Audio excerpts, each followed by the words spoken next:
پښتو هغه متل دی وایي ځې ځې ابازوله بازې.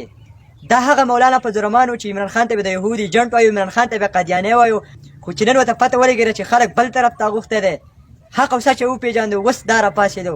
دا فضل الرحمن د عمران خان په حق کې نه دی لګیا، د دې سره ځان غم دی، د خپل اقتدار غم دی. وسه عمران خان مولانا فضل الرحمن چې په کوم ځای کې اقتدار په کوم ځای کې پاپولرټي هلته به مولانا فضل الرحمن دا د حق څه نه دی ولاړ.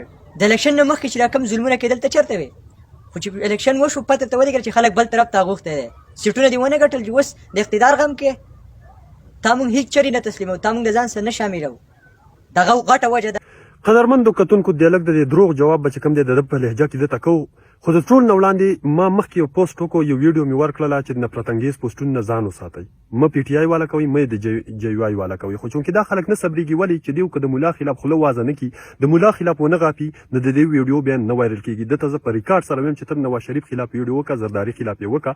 که ستا ویډیو 10,000 کسانو وکتله، زه به ته دا سوشل میډیا پرېږدم. خو ته چې د ملا خلاف وغاپي، نو ظاهره خبره د ملا خو ټول عالمي کوپر خلاف دی، او دا میډیا چې کوم ده دا کوپري خلکو په لاس کې ده. نو هغه ویډیو ستا شیر کوم قادیانیان او یهودیان او دا خلک او وایرل کړي لاغو. تقریبا ستا دا ویډیو په 14 غنټو کې څه میلیون کسانو کتلی ده، او بیا 15-16 شیرینګ په دې راغلی. نو ټول مسلمانانو ته زه دغه وایم چې دا ویډیو دومره شیر کړي چې حقیقت ته د چې کوم دروغ خواره کړي دي او کوم بکواسات یې کړي، چې د هغوی حقیقت جواب د ده په لهجه کې موږ ته وکړو، د خلکو ته حقیقت چې کومه دی هغه ورسي.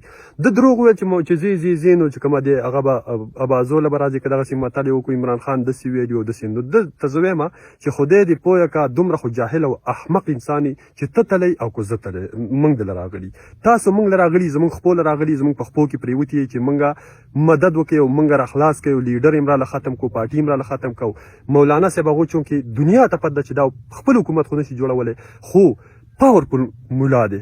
نو هغو ته هم د حقیقت پته ولګېده که دا ځل هم د دې ملا سره چې کوم د ښکروال پرون چې ستاسو ملاقات و د اسد قیصر د عمران خان سره، نو هغو ته ویل که دا ځل مې دې مولانا صاحب سره مخالفت وکړو، نو اوس خو یې راله پارټي او زه یې جیل ته ولېږم، نو دا ځل ما پانسي کوي او دا څومره چې ورکړ دي دا راله دې ملک نه وباسي. ټیک ده. نو هغه ته پته ولګېده چې دا د خلاصي لاره یو دغه مولا ده چې زی نو دغه مولا له به چې کوم دی راځي. مو خو ته مخکې چې دغې والي چې د مولا خلاف مه کوئ، ګنې تیتر پیتر به شئ، لکه چې دا اوس څنګه تاسو تیتر بیتر شوئ. بل د اتحاد خبره، نو اتحاد ته زموږ ضرورت نشته، ستاسو ته ضرورت دی. او ته چې اتحاد زما سکې، نو ستا دې وخت کې پارټي نشته، چې پارټي نشته نو ستا پارټي به چې کوم دی په جمعیت علماء اسلام کې ضم کېږي، او د جمعیت علماء اسلام چې کوم سوچ او کوم فکر او کوم نظریه ده هغه به منې.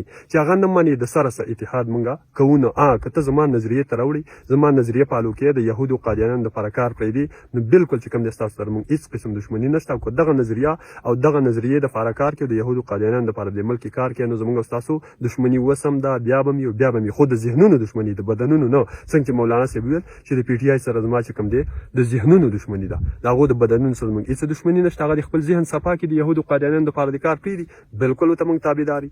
نو غول دې خوړلي، په دلو دې خوړلي، راغلي تاسو یې په خپو کې پرېوتي، تاسو یې د دغه ملا خلاف. دا د علمای دیوبند بچی دی، ښه دا یاد وساته، دا په سړي باندې سر ګرځوي، لکه څنګه مې چې الله په سر وګرځاو ته اوس د جیل نه راوباسه. ټیک ده.